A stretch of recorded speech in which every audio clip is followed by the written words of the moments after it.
बड़ी संख्या में शिक्षक गंद आंदोलन करने उतरे तो उनको पहले ही गिरफ्तार किया गया, उनके नेताओं को गिरफ्तार किया गया।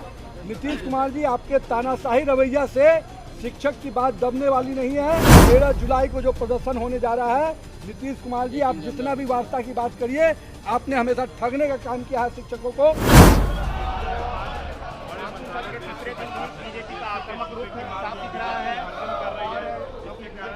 आरजेडी नेता और राज्य के उप मुख्यमंत्री तेजस्वी प्रसाद यादव के इस्तीफे को लेकर के भारतीय जनता पार्टी लगातार सियासत कर रही है।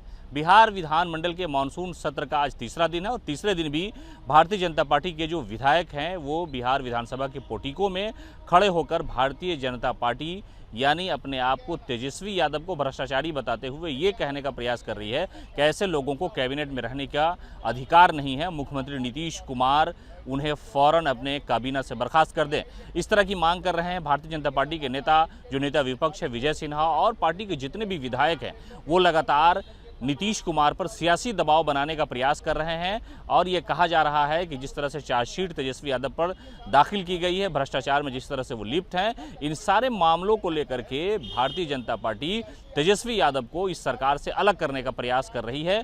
और ये शुरू दिन से ही आप देखेंगे तस्वीरों में हमने आपको दिखाया कि बिहार विधानसभा की कार्रवाई जिस दिन से शुरू हुई है उसी दिन से बीजेपी की जो नेता हैं वो हुंकार भर रहे हैं, हंगामा कर रहे हैं और विधानसभा की जो कार्रवाई है उसे चलने नहीं दे रहे हैं। पहले तो विधानसभा की कार्रवाई शुरू होने से पहले जो है वो पोटीकों में और विधानसभा का जो प्रांगण है वहाँ पर प्रदर्शन करते नजर आते हैं। उसके बाद जब विधानसभा की कार्रवाई में शामिल होने जाते हैं तो वहाँ हंगामा करते हैं और तेजस्वी यादव से इस्तीफे की मांग कर रहे हैं। हालांकि तेजस्वी यादव ने इस पूरे मामले पर कहा है कि ये जो चार्जशीट है वो पहली है, जो चार्जशीट है ये आखिरी है। यानी सियासत में इन सारी चीज़ों का कोई महत्व नहीं है, इसलिए कि भारतीय जनता पार्टी ईडी और सीबीआई का गलत इस्तेमाल कर रही है और अपने विपक्षी लोगों पर इस्तेमाल करके उन्हें दबाव बनाना चाहती है, उन्हें सियासी तौर पर पीछे कर देना चाहती है, जेल में डाल देना चाहती है। तो ऐसे लोगों से घबराने की आवश्यकता नहीं और हम लोग डरने वाले नहीं हैं।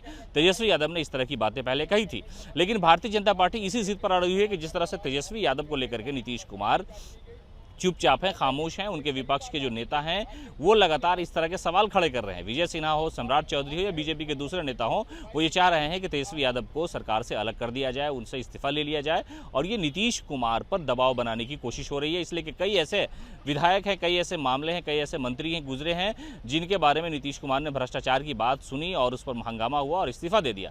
इससे पहले भी 2015 में जब गठबंधन की सरकार बनी थी और 17 में जब गठबंधन टूटा था तो उसकी जो बुनियाद है वो यही बताई गई थी। सुशील कुमार मोदी लगातार प्रेस कॉन्फ्रेंस करते नजर आए थे और तेजस्वी यादव को ही मामले करके भ्रष्टाचार का इशू बनाया गया था और इन सारे मामले पर हंगामा करते नजर आए।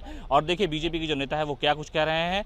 इसके अलावा तस्वीरों में हम आपको दिखा रहे हैं किस तरह से जो भ्रष्टाचार का मुद्दा लेकर के बीजेपी के जो लोग हैं वो हंगामा करते नजर आ रहे हैं। पोटीकों में लगातार बैनर पोस्टर लेकर के तेजस्वी यादव के इस्तीफे की मांग कर रहे हैं। तो सियासत पूरी तरह से जारी है और पोटीकों के नीचे ही लगातार हर रोज हंगामा हो रहा है बीजेपी की तरफ से। विधानसभा के अंदर भी हंगामा हो रहा है और बाहर भी हंगामा का नजारा जो है हम आपको लगातार दिखा रहे हैं। तो तेजस्वी यादव के ऊपर जो है सियासी दबाव बनाने का प्रयास भारतीय जनता पार्टी के नेता कर रहे हैं और कह रहे हैं कि उन्हें इस्तीफा देना ही होगा, वरना हम विधानसभा की कार्रवाई नहीं चलने देंगे। और ऐसा हो भी रहा है कि बीजेपी के लोग कार्रवाई में बाधा डालने और हंगामा करते हुए लगातार बाहर आ जा रहे हैं। नीतीश कुमार अपने गोद में बैठाए हुए हैं उस पूरे विषय पर और जिस प्रकार से कल बड़ी संख्या में शिक्षक गंद आंदोलन करने उतरे तो उनको पहले ही गिरफ्तार किया गया, उनके नेताओं को गिरफ्तार किया गया। नीतीश कुमार जी, आपके तानाशाही रवैया से शिक्षक की बात दबने वाली नहीं है। युवाओं का रोजगार और शिक्षकों को न्याय, निश्चित रूप से इस विषय को लेकर सदन में हम लोग पूरी तरह से आवाज़ बुलंद करेंगे।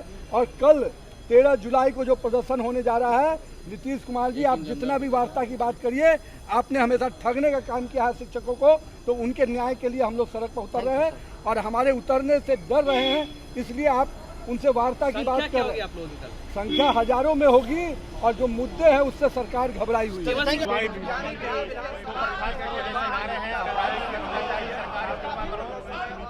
अलग नारों के साथ क्यों नहीं आगाज कर रहे हैं, तीसरे दिन भी बीजेपी का आक्रामक रूप साफ दिख रहा है और जो कि बीजेपी ने पहले ही साफ कर दिया है जब तक चलने नहीं देंगे।